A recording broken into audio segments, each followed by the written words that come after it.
recording, so you might see that pop up on your screen. I oversee our alumni and parent engagement here at BBYO, and thank you again for being here. Our parents are really BBYO's most important partners and the best advocates that we have for our teens, and excited to present tonight's conversation and with our Parent Advisory Council, which is a convening body of our parents who represent the voices of families both in their communities and at the international level with BBYO. And we've had a series of these conversations over the course of the year. We're looking forward to continuing these conversations into 2025. And thank you again for joining us this evening for a conversation around bridging the generational gap and how we can better understand what's going on in our teens' world, different from the generations that you or I might have grown up in. I'm excited to welcome our speakers tonight, David and Jonah Stillman. David has been working in this field for almost 20 years and has appeared on CNN, CNBC, The Today Show, NPR, Fast Company, New York Times, USA Today, The Wall Street Journal, to name a few. He is the co-author of 3 best-selling books, including When Generations Collide and The M Factor, How Millennial Generation is Rocking the Workplace. And his latest book, Gen Z at Work, is co-authored by our other speaker tonight, his son, Jonah, who is joining us. And together, Jonah and David founded GenGuru, where they've worked on generational strategy projects with some of the world's biggest companies, including Microsoft, the NFL, Gatorade, 3M, Universal Studios, NBC, Virgin, and Cliff Bar. And we're really thrilled to have them here tonight. So thank you both to David and to Jonah. The conversation, once we get into a bit of a Q&A, will be moderated by Ari Handel, BBYO's Senior Director of Wellness and Inclusion, who will help navigate all of our questions as they come in. If you do have any questions for Jonah and David as we are going along, please feel free to message me in the chat. I'm going to change my name in just a moment to questions for our speakers. You can message those over to me and we'll make sure that Jonah and David get those. Thank you to everyone who submitted questions in advance, and we'll do our best to get to those as quickly as we can. So without further ado, I'm going to introduce you to David and to Jonah, and we'll get the conversation going. Hello, everyone. Thank you so much for having us. We're very excited to be here. And yeah, today's flow, we're going to talk for a little bit here, maybe 10 or so minutes, introduce the topic of the generations that Rebecca just hinted towards, and then from there go into a moderated discussion, and then hopefully hear from all of you. But to kick off today, I'm going to share my screen here. Make sure it pulls up. Perfect. So obviously the focus today with much of what we had designed is around our younger generations, whether that be Gen Z or even now Gen Alpha. And much of the program questions are around the younger generations. But in order to start off a conversation around generational diversity, understanding who the different generations are, the easiest place to start is to understand who the different generations are. So a list of our generations on the screen here, starting with the traditionalist generation, those born before the year 1946. Then comes the great big baby boom generation born between the years 1946 and 1964. After the baby boomers came Generation X, 1965 to 1979, the birth years of Gen X. And then baby boomers had children, come the millennials, 1980 to 1994. The millennials are and probably will always be the most talked about generation in history. They entered the workforce, they entered much of their lives and really shook things up and brought some amazing things to the world, but did it in a way that drew a lot of attention. And there's always been so much conversation around the millennials. Then we have Gen Z, the generation I am a part of, born between the years 1995 and 2012. And after Gen Z comes Gen Alpha, which I know we might have some questions around today. But as you look on the screen here, what you see is the birth years of our generations. But what's so interesting is oftentimes, you know, people look into generations, they hear about generational differences, and where they stop is really just the birth years, and they don't go much further than that. We always like to joke and say that it's not like a millennial woke up on January 1st, 1980 and said, I am a millennial.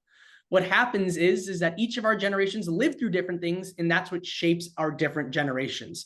So each of our generations during their formative years, say between the ages of 12 and 20, experience very unique events and conditions within the world that change the way they look at the world and change the way that they oftentimes make decisions and what they are after within their careers, education, and beyond.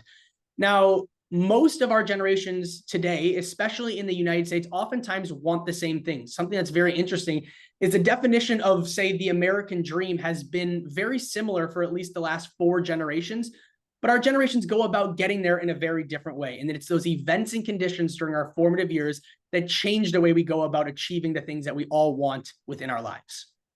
So it's interesting. I'll have some people, like, as you heard, this is now my, I'm in over 20 something years been studying the generations. And, you know, I'll have some people say, well, didn't Generation X really start in 1967 and not 1965? And as Jonah mentioned, we do not get caught up in birth years. It really is those events and conditions that result in what we call a generational personality. So while this is a starting point, what I want us to get beyond is to really understand the events and conditions that shape a generation. And I have a fun example because it really points out how, and this is just one example of how something for each generation results in a different outlook, and that is space exploration. So I'll give you an example.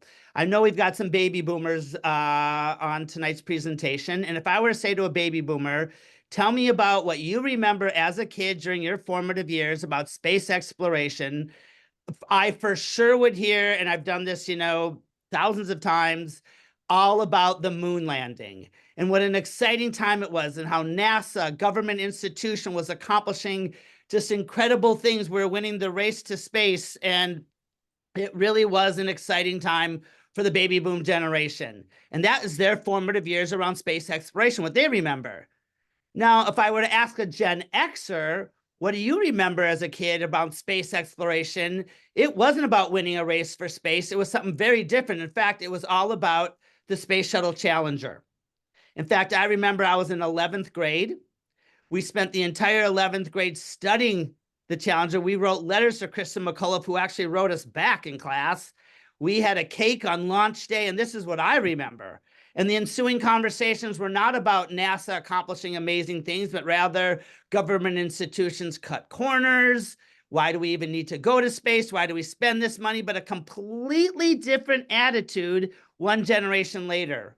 And what's so fun is the conversation continues. Jonah and I were recently in Nashville working with a bunch of Gen Zers, and there's a couple of Gen Alphas in the room as well. And Jonah, what was the conversation all about? Yeah, this is a fun new addition. We love this example so much. It's so compelling, the difference between baby boomers and Gen Xers, that in that focus group, we decided to bring it up and just talk about space exploration. And NASA was no longer even in the answer among young generations. We had an undesigned conversation about people like Elon Musk, and as you see here, Richard Branson. And the conversation was just all about, you know, do you think you'll go to space? Would you go? Would you be excited to go? So just 2 generations after Gen X, where their focus was around a tragedy, the conversation around space exploration was just wildly different and around would you or would you not go to space? And the reason we use this example is it's just so different as you go among those different generations. But these events and conditions are so broad. When you take into the political landscape, the socioeconomic landscape, technology, innovation, workplace design, all of the above, all of our generations truly have seen so much reinvention. And that's the reason for the gap in the generational ages. Between those times of the birth years of, say, baby boomers, enough has changed at the tail end of that generation where Gen X does not identify with the same shaping factors that, say, a baby boomer would. So the goal of this first part was really just to introduce you to the theory around generational differences. We wanted to talk to you about why we have our different generations, how it goes just beyond birth years, and really just paint the picture that each of our generations oftentimes want the same things, and we go about them just differently. And that's oftentimes mislabeled and said, you know, this generation is doing it right, this one's doing it wrong, when in reality, it's that difference that creates such positive change. And at the end of the day, if you can remember that most of the time people want the same things, the conversation around generational differences can be a very positive one. So now I think I'm inviting Ari, to join us now and to have kind of an open-ended discussion about many topics that fall under our generations. And I will just echo, because we don't want a shy room. What Rebecca said at the beginning, if you have questions, please put them in the chat. We will absolutely be getting to those. About any generation. You could any ask about any generation, generation. any topic, please don't be shy when it comes to it. We'd love to hear your questions. Ari, I will throw it to you. We are so excited to have you join us. Great, thank you. All right, so our first question that we'd love to hear a bit about, what are some of the biggest misconceptions about Gen Z from the perspective of older generations? Jonah, one thing I'm just going to jump in right here is that, and I've been doing this for long enough, is that, when the baby boomers were around, it was the baby boom all the time. All the conversation was about the baby boom. So when Gen X showed up in the workplace or in the marketplace, everyone's like, oh, they'll behave and act just like us. They tried to treat Gen X like the baby boomers, and it backfired big time because Gen X was radically different. And I think what's happened is, and Jonah mentioned it earlier, millennials are the most talked about generation in history. And I think one of the biggest misconceptions is that Gen Z is like the millennials. So we have a lot of people just sort of lumping everyone, early 30s and younger together and calling them actually millennials, when the reality is that we've got two very distinct generations that are different, millennials and Gen Z. So starting with just that point alone to understand that they are nothing alike, and that one of the best things you can do is to understand the differences between millennials and Gen Z. I'll hand it to you, Jonah.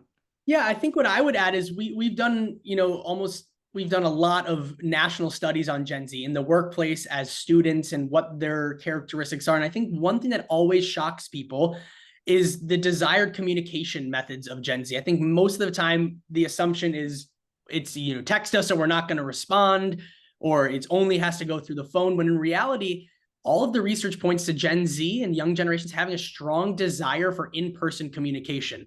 Now, especially if you take it, for example, into the workplace, what we know about Gen Z in their early jobs, and this also is true for programs in school where they're looking to make strategic relationships, is that over 80% of Gen Z say that they value and prefer face-to-face communication. So thereafter, they understand that the value of talking to somebody face-to-face is how you make that connection. It's going to benefit you in the long run. It's how you can make relationships. So I think it's a huge misconception that, it can only be on the phone, when in reality, the young generations are absolutely willing to talk in person. Great, thank you. Yeah, I think that's really interesting and definitely some of those big misconceptions. So, kind of going in deeper into those communication pieces, how does Gen Z's approach to communication and relationships differ from previous generations? And what can parents be doing to connect better? Great question. I'll start, and then, I'm 25. I try to stay away from parenting. I'm just kidding. I'll answer a little bit, and maybe my parent can touch on that a little bit more. But I think that the biggest difference I see in the young generation perception compared to, say, the millennials is Gen Z is so much more competitive, and we see that really impacting communication styles in, as students specifically too. So it starts with, for example, there was a really interesting study that talked about Gen Z wanting and preferring projects not necessarily in a group basis, saying, I want my work to be highlighted and I don't want to be responsible for others, where the millennial mentality was always, if 2 heads is better than 1, then 12 must be better than 2. It is the most collaborative generation in history. They built some of our most collaborative platforms, say like Facebook, and everything is about communication in a collaborative manner. And you compare that to Generation Z, and we are far less collaborative and highly competitive. We're looking for ways to get advantages. We're holding sometimes information closer to the vest, and really trying to figure out how we can differentiate ourselves from our peers, our classmates, our coworkers a lot of the times, because of that competitive spirit that Gen Z really, really embodies. And I do think that comes down to parenting. Baby boomers parented, the way baby boomers were parented themselves, were children to be seen and not heard. And so when baby boomers became parents themselves, they made sure they opened up the lines of communication. Suddenly we saw parents being called by their first name. No longer was it Mr. and Mrs. You're calling people by their first name.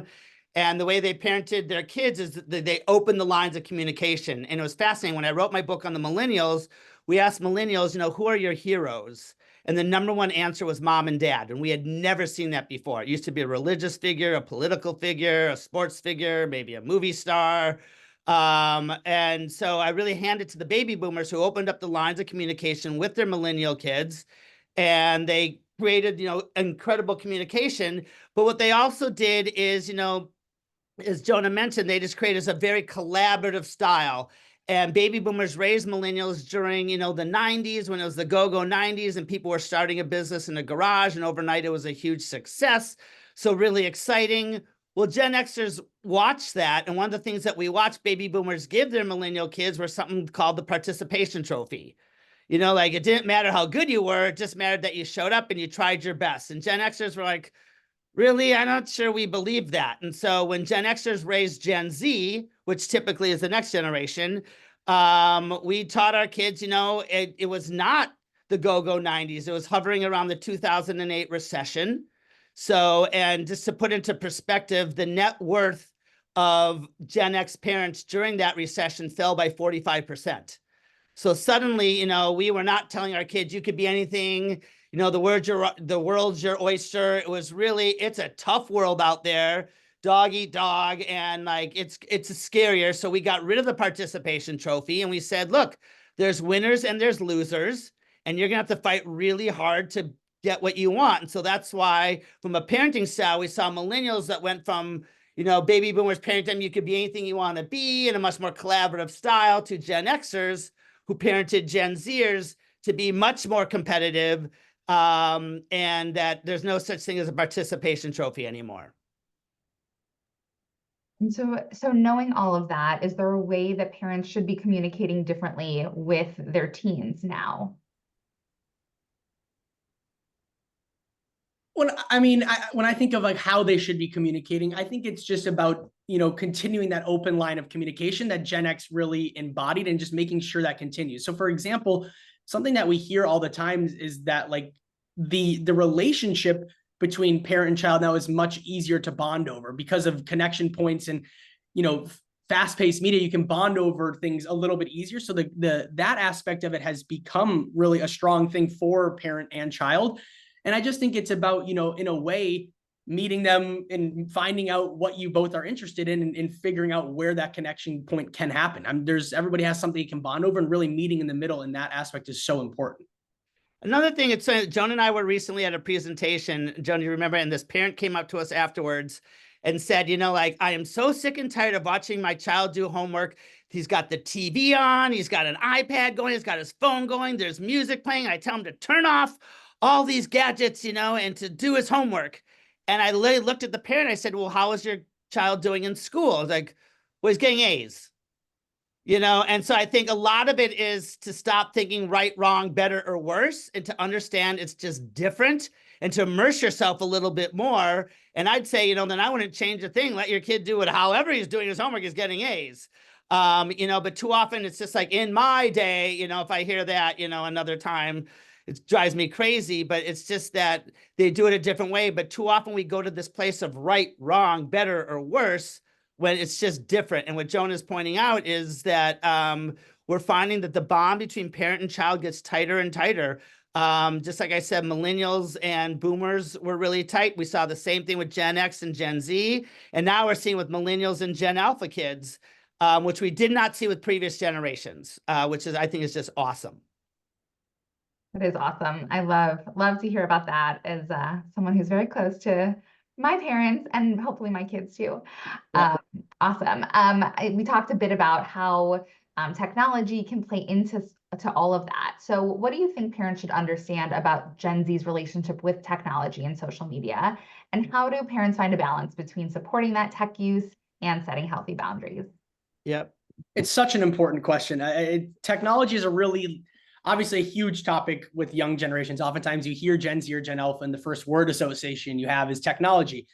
If I were to say, what do parents need to understand about technology, is that Gen Z's view of technology and expectation of technology, both Gen Z and now Gen Alpha and every generation after us, will be different than any generation that came before us. And what I mean by that is that a millennial, Gen Xer, baby boomer, traditionalist would all be a digital pioneer, is what we would call that. They've been pioneering with technology their whole lives. They remember when the internet came out. They remember when social media first launched. And now you arrive at Gen Z, and we haven't pioneered for anything, but we are true digital natives. We're native to a world where all of this has always existed. Most Gen Zers don't remember a world without smartphones. For a majority of our lives, we've had smart wearables and Apple Watches and iPads, and now with the integration of VR and AR and AI, all of these things have always been around. And the difference is when you've never known a world without technology, you just expect it to be there and to be able to do anything. So I think that that's a big differentiation, is that we've never had to learn to accept that technology is now a part of something, because it's always been there. And that's very different than, for sure, our parents' generations. Now, one thing I always think is like, how can you deal with that? How can you set boundaries?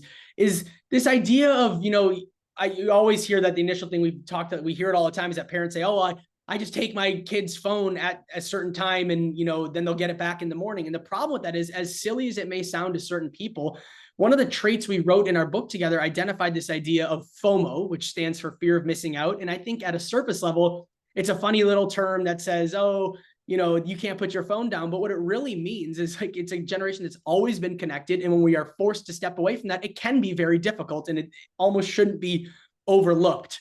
Rather than forcing that, it's about creating an environment in a reliable scenario where you're encouraged and even want to put away your phone. And I'll give you a personal example. Growing up, in my house with my parents, is that the one scenario where you were never to be on your phone was at the family dinner table. It was the sin of all sins to take out your phone and at the table. And I, learned to love that, because I knew I'd put my phone, it'll be there in 30 minutes, it'll be there in an hour, but this time is for present conversation. This is to check in with everybody. And that's a great example, I think, of just like creating that environment where you are almost excited or encouraged to step away for a second. And it's not about forcing it for a specific time. I think, we are seeing some early signs of how millennials are parenting. So when Gen X parented Gen Zers, that was the era of a minivan where they had on the back of the seat screens. So there's a lot of screens and not as much conversation, where you don't see that as much in minivans or some of these cars. And there's been a little bit more of a digital detox with millennials and their kids. You're seeing a huge uptick in things like Lincoln Logs, Legos, and toys that don't have batteries.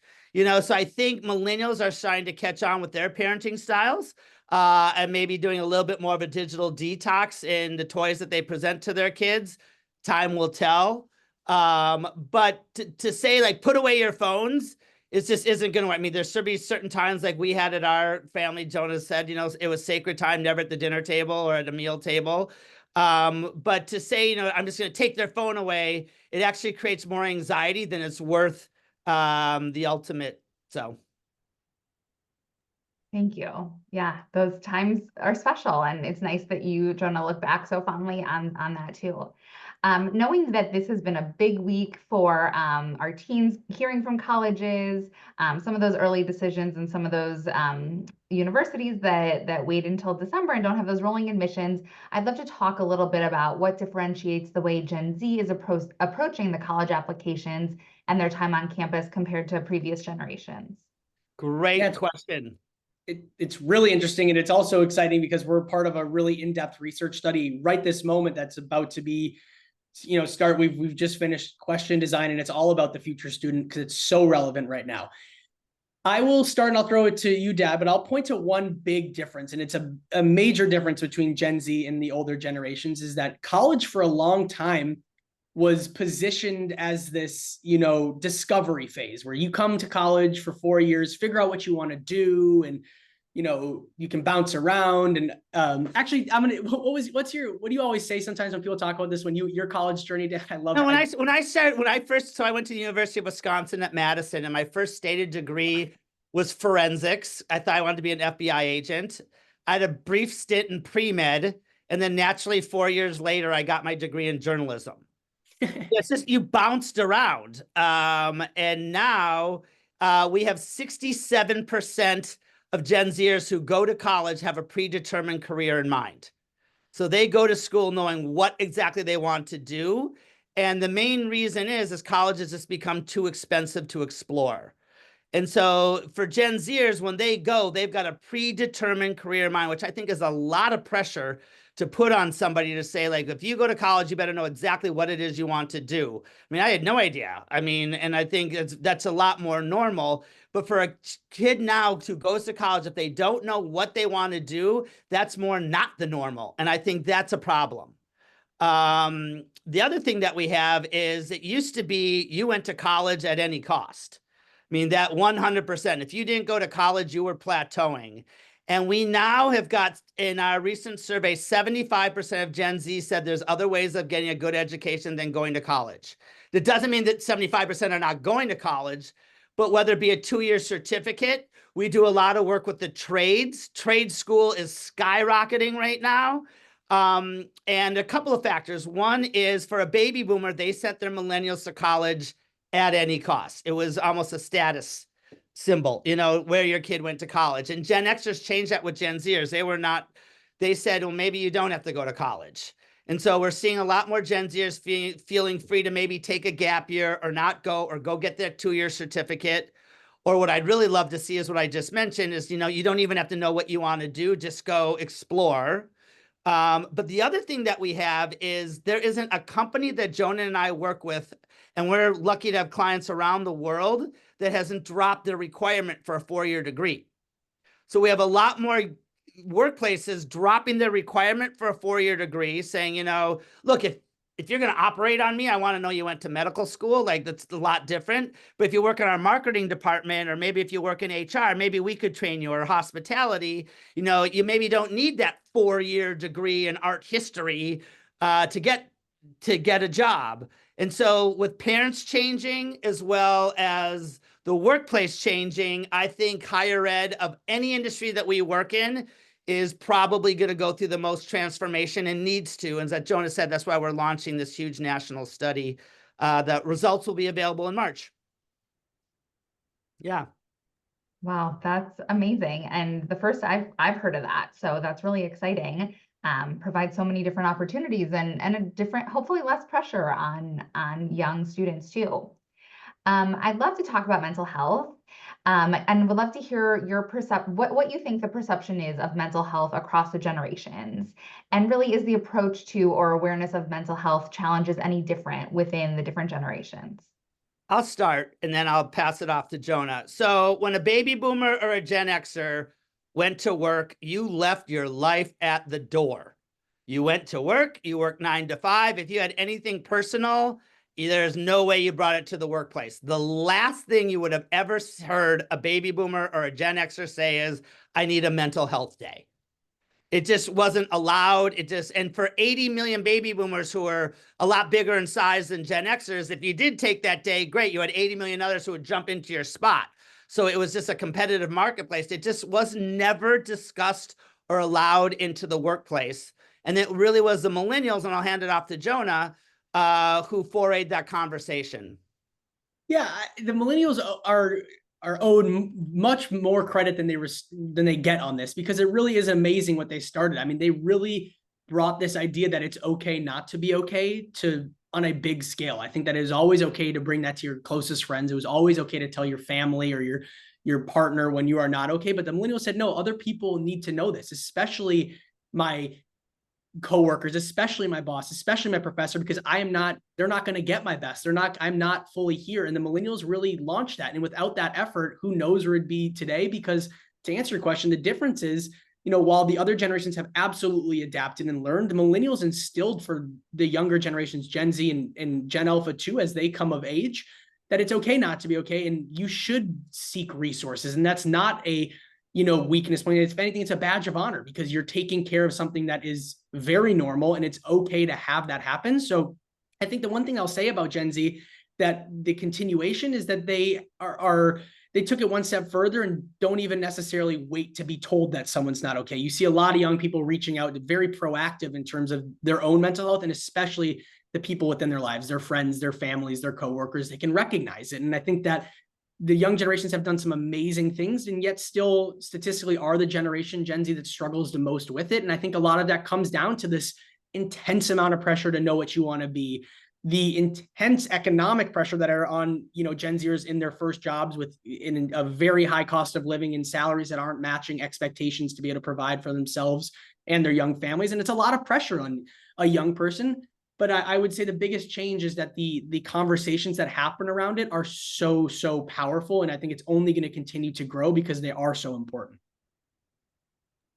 Great. Yeah. I mean, a huge focus here at BBYO, and we have many teens trained in teen mental health first aid, so responding to one another, and they've been passionate about that. I will say the one thing I'll add actually on that note that I think is really important. We've seen and done research on this. What we know about mental health crises is that young generations respond best when they're met with somebody of similar age. So I think that's a really important point to make, is that as a resource point, it's okay that if your counselors are, Gen Xers, millennials, or baby boomers, but having people that are closer to age that maybe are able, it might sound silly, that relate to your dialect more, that you might say a slang word that they might not pick up on. And like these conversations, when they happen more naturally among young people, it oftentimes feels like a less, I hate to use the word threatening environment, but it just came to mind, just like a more casual, and it's easier to get off your chest. And we've seen a lot of success when these resources are of closer age to the person that is coming to them.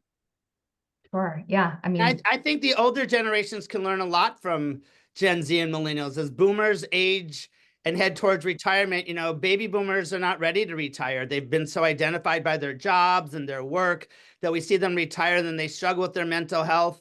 They can learn a lot from the younger generation. That's okay to not be okay and to ask for help. But when you've been raised in an environment where the time you get to the office is 10 minutes before the boss and the time you leave is 10 minutes after your boss, and you don't raise your hand for personal help, it can be a real big challenge. And so we're hoping, and we'll see more of millennials and Gen Zs rub off on the Xers and the boomers. and knowing that they have this immense pressure, and that the focus has been for this generation, really, that it is okay not to be okay, how do parents continue to build that resilience in their teens and in this generation? I think it's about those open lines of communication. Coming back to a little bit what we talked about, is where, you're encouraged to share your wins, but also feel comfortable to share your losses and mistakes. I think that so oftentimes the disconnect between parents and child is that they feel that, I can't come to them if something isn't perfect, because they fear the consequences or they fear the repercussions that might come of it. So I think that in having an environment where you are encouraged to share all of what you're feeling, and what you're going through is so important, because, as I mentioned, that competitive spirit does blend into that personal life. This idea that, I want to be the best version of myself, and I will keep things close to the vest, whether those are advantages to gain against coworkers or peers in my classroom, or, if I did something wrong or I feel like I made a mistake, I'll keep that closer to the vest because I don't want people to know about it. So I think opening those lines of communication as much as possible is critically important. Great. Thank you. How can Gen X and millennial parents support their Gen Z teens in building skills and mindsets that will set them up for long-term success, given that there's such an unpredictable future and workspace? You want to start, Dad? You or me? Oh, you can go ahead. Can you say it one more time? How can? Yep. How can Gen X and millennial parents support their Gen Z teens in building skills and mindsets that will set them up for long-term success in an unpredictable future and workspace? I think part of it's going to be that we're going to break the typical path, that it's high school, college, then you go to graduate school, you get a job, then you get married, just that, like, every path, that the pathway forward is different right now. You might go to trade school, you might take a gap year. It's okay if you don't follow that typical path, and that what used to be called, when I was younger, alternative, isn't so alternative anymore. So I think one of the best things we can do is that, is open the path to everything. And one thing we know about Gen Z, and there was a big chapter in our book, is Gen Z is all about customization. They don't want to be like everybody else. They want to stand out and be their own person. And so I think it's this whole notion of you be you, and be the best you, but it might not be that more what was typical path, but that's still not considered alternative. The only thing I would add is just from like how do you assist them? I think a big learning experience that for Gen Z should be encouraged is this idea of where you get your information. And as a parent, you can play a massive role in helping with that. And what I mean by that is oftentimes as digitally connected as Gen Z is, our information source is by far the most specific and not broadened, because we never have had to sift for news. Everything that we read, consume, watch, engage with is targeted to us. They know what we want to see. They know the They know our values. They know who we support, whether that be sports teams, musicians, political figures, and it's constantly pumped towards you. This is what you want to see because they want you to stay on their platforms. They don't want you to leave. So they give you what you want to see. And I think it's important to encourage young people to challenge their views. Before you formulate an opinion, read an opposing viewpoint. Before you decide this person was right, hear out why they might be wrong. And I think that's a really important life skill because oftentimes you can live in what we call that echo chamber where you're only being fed information that you want to hear, and hearing opposing viewpoints is super important as you develop, especially as a student and even more so as a employee. I think that's such a great point. And so kind of similarly to that, how are the ways that Gen Z views authority and decision making? And how does that differ from some of those older generations? And how can parents help guide them through all of that? I'll start on that one. You know, so one of the great things that baby boomers did do is they sort of flattened hierarchy a little bit. Like I said, there's no more Mr. and Mrs. People are being called by their first name. Well, when that showed up in the workplace, it created a lot of challenges because we suddenly, you know, everything was like flattened. There wasn't, you know, we didn't have that same hierarchy. And so what I think we found with Gen Z is, you know, they're very aware, they're much more aware of hierarchy, that there is a boss who makes decisions, and that what he or she says is going to be the final decision. So we find there's a slight difference between millennials and Gen Z on that front. But what's really great is that both generations have listened to millennials and Gen Z. You know, when I was young, you never would have spoken up at a meeting, or, you know, it's just sort of like it was tenure. The longer you were there, then your opinion mattered.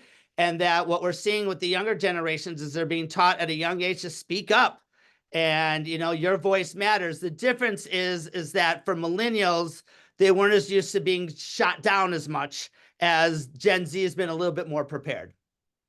Only thing I'll add to that is that Gen Z absolutely respects authority, but they are also not afraid to challenge something, is what I will say by that. I think that that oftentimes gets blended as a generation that's entitled and disrespectful. But I think that Gen Z's mentality is just because it's not broken doesn't mean it can't get better. And I think that attitude will get Gen Z into a little bit of trouble and they'll have pushback. But I really think that there is a respect for, I know there is a respect for authority, but it's really a generation that's open to challenging ideas to make things better, whether that be faster, more seamless, streamlined, or more effective.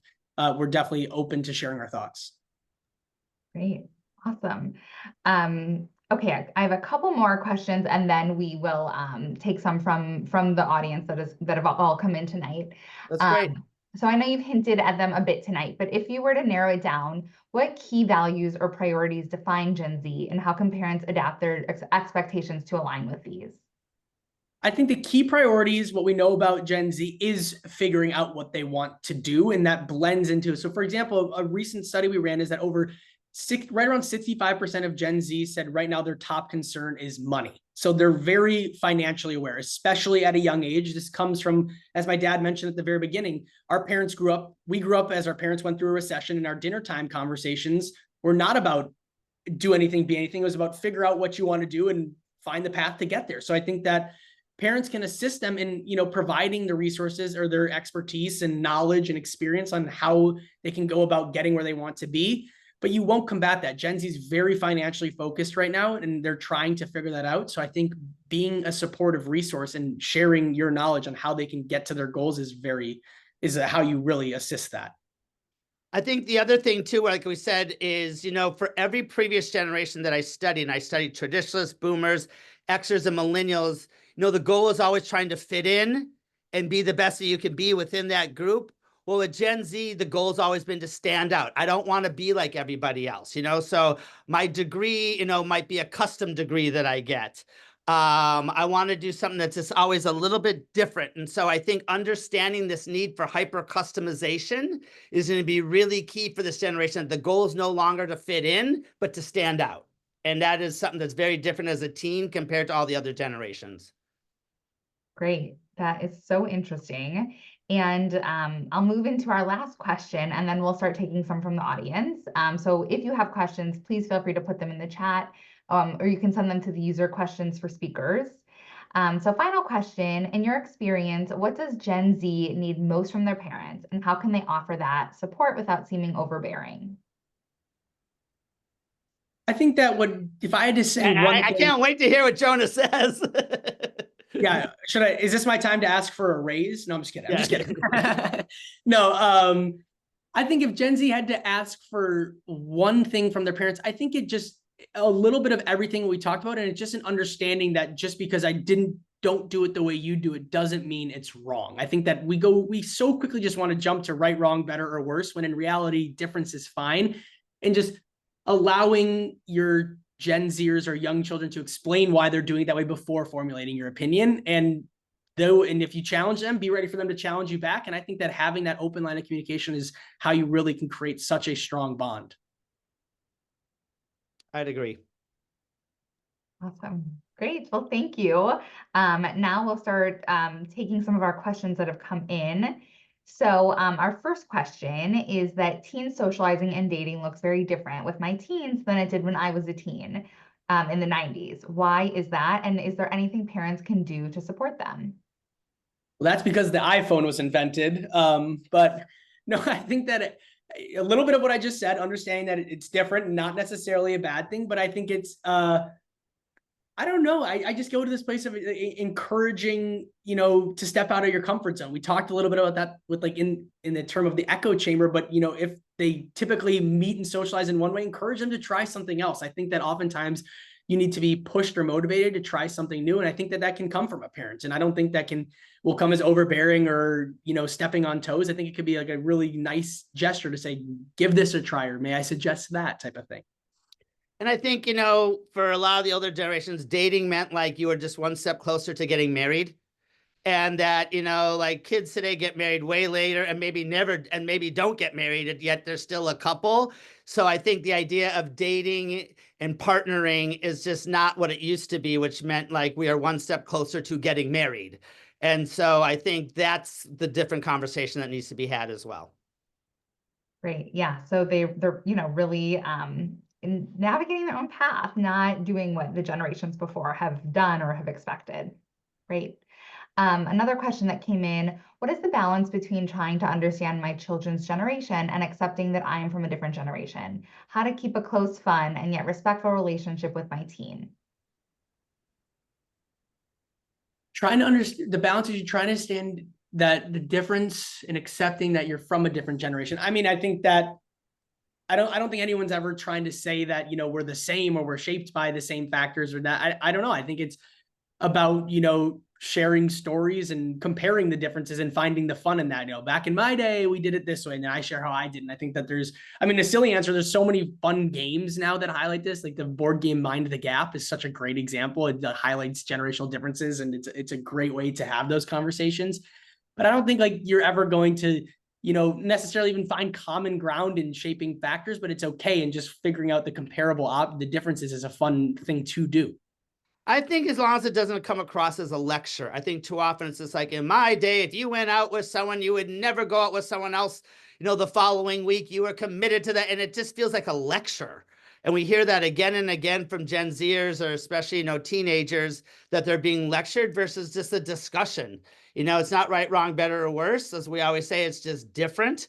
And so I think one of the best things you can do, and one of the best things for any teen who's listening, is to, spend time with the older generation and be like, what was it like in your day? It's one thing that I've really taught Jonah to do, and it's really fascinating. So we'll sit down with different baby boomer leaders and traditions. He'll be like, what was it like when you got your first job? And for him to hear that and to hear how radically different it was and how some of those practices would never fly today really makes him understand the point of view that they're coming from. So I think it's a two-way street. It's whoever asks that question, it's not all on you.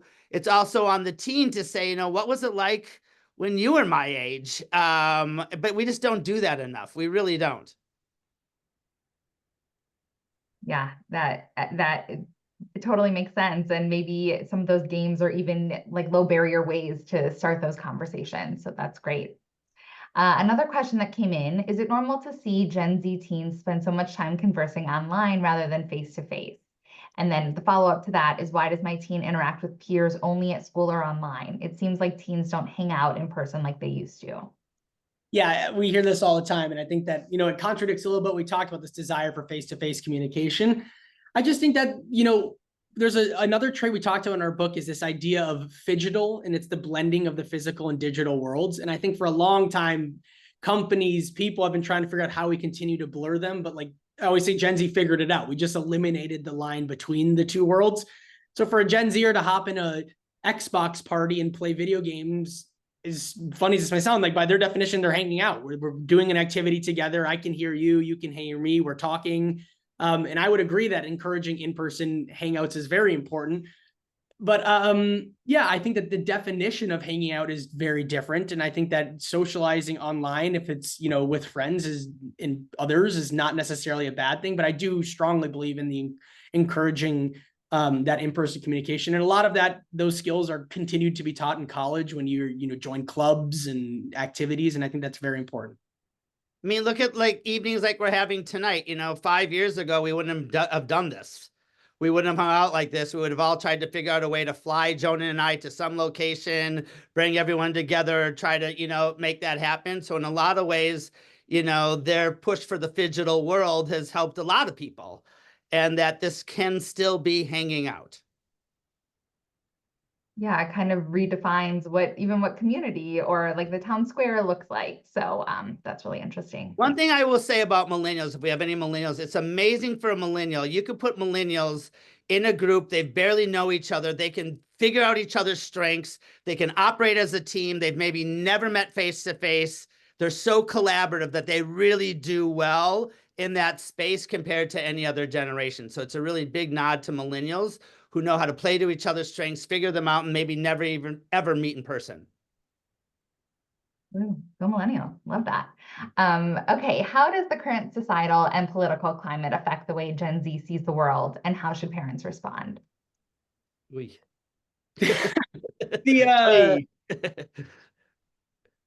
political landscape, it's so interesting just because it's Gen Z is very active, right? We're always using our voices, we're always talking about our opinions, but on one hand, it's a sad reality for Gen Z in that landscape, because we've only seen a political landscape of total polarization, right? We've never had an example of either party reaching across the aisle to help each other. Most of Gen Z don't remember 9/11, when the goal was both parties came together and they really worked together to bring everyone back together. And Gen Z is, in all research, says that we've never had examples of this coming together. It's always been polarized, and only 2% of Gen Z believe that the number one way to drive change is through politics. So I think we have a lot of work to do. Like, Gen Z, as we know, is very civically engaged, but transitioning that into political belief will be a continued thing. It's a very interesting topic among young voters and activists. I think what Jonah just said is key and not to be overlooked. There's a big difference between being politically engaged and civically engaged. They're very civically minded people. They get out there, but that doesn't mean that they're politically engaged. And I think the goal is to take that civic engagement, and if we can, get them more politically engaged. And as parents, is there a way to do that feels collaborative in a way that they're going to really receive that? My answer would be, if you're willing to, on both ends, come to it with an open mind, especially if you have different beliefs, which we hear all the time, right? And making sure that it's not my way or the highway on either side, and you can try to have those conversations. And I think that's just like we talked about, like getting information from different sources, having conversations with people that differ in your beliefs is critically important, right? I think if you only surround yourself with people that believe in you, you become a yes man, a yes woman, and that can be a harsh reality. So I think that if you can, if you would, as my family always said, if we're having a hard conversation, leave your guns at the door, right? And have these conversations with an open mind. I think it absolutely is how you do it. Just approach those conversations open-minded. I think one of the best thing a parent can do is get their child out of the echo chamber. Your kids are living in echo chambers. Get them out of that. Let them hear the opposing views. Let them hear all of it. It's going to be the most healthy thing that can happen, and probably the best thing that a parent could do, because their kids are all living in echo chambers. Great. Thank you. We have time for a couple more questions. So how should parents approach boundaries around AI-driven tools like ChatGPT, which Gen Z may use for both academics and social connection? If your current mindset is, oh, just prevent it from happening, it's the wrong answer. I think because it's not going anywhere. We'll see where it goes. I think that's up in the air, but I think not encouraging it, but showing, you know, an appropriate way to use it. And if they're just using it to get away from doing their work, obviously, and it's getting away from critical thought, like that's important to address, but you can't ignore it. Like it's the next wave. It's already here. And we talk about how Gen Z's never known a world without iPhones. Gen Alpha's never known a world without ChatGPT. Like, I mean, that's the extension of where this is headed. So like it's going to become second nature, and the power of it is undeniable. So I think that, you know, teaching appropriate times, but not blocking it is the answer to that. You can't have that be the answer. I am shocked by how many Gen Alphas and Gen Zers are proficient in ChatGPT, but their parents wouldn't even know how to log on to it. So I would say one of the first things before a parent can start ruling it out or commenting on it is to start engaging in it themselves. Too many parents just haven't tried it. They don't understand it. They don't use it. They don't engage at all. They just sort of write it off, and it's not going anywhere. So I would say step one would be to try it yourself. And one of the best places to learn would be from your kids. So I've learned all about it is from Jonah. You know, he's taught me all about how to use it and when to use it. And there's times where I've pushed back too. But the only way I could do that would be for someone to show me how to do it. And before parents can comment, they got to try it. And I will also say, if you haven't tried it, try it. It's an amazing tool. I think people are scared because I get it. Like if you're disconnected from the constant innovation that happens around artificial intelligence, a very slippery landscape, and it's confusing, and there's a lot of negative media around, and there's a lot of negative attention, but there are some amazing things you can do with it on a day-to-day basis. And it's a very cool tool. And I always encourage people that are iffy on it to just give it a try. Awesome. Great. I know we don't have a ton of time left, so I'm just reading through some of these questions. But I would love to hear, are there specific approaches parents can take to support their teen's success in school, social life, or career ambitions? I mean, we sort of touched on it before. I think one thing is that, you know, college is not going to be the end all and be all anymore, that there's multiple paths, and that we're going to see a lot more head into the workforce, get a 2-year certificate, go to trade school. And I think, you know, to help our kids be successful in school doesn't just mean good grades and get into that best college anymore. That was very baby boomer millennial parenting style, and that we slowly are seeing that eradicate. And just to be known that the workplace is supporting that as well. You know, they're also taking a look at it. Now, if you're in higher ed, I'm sorry. You know, I'm not saying, but higher ed does need a massive reinvention. And so I think one of the best things parents can do is teach your kids, you know, that isn't the only path. But I would say the other thing that is just lacking, it is not taught in schools, it's not even taught in college, what we hear all the time are soft skills. Teach your kids soft skills. You know, the value of a thank you note, the value of shaking someone's hand, looking someone in the eye. It sounds crazy, but like a lot of baby boomers were taught those things, but we don't see that taught anymore. It's one of the biggest complaints we hear about is the lack of soft skills that kids are taught today. And so I would think, you know, that would be one of the greatest things a parent could teach their child. Awesome. Great. I would love to add something, but I mean, I think that's really perfect. Great. Well, then I'll ask our final question of the evening. You mentioned earlier that millennials name their heroes as their parents. So who do you think Gen Z would name as their heroes?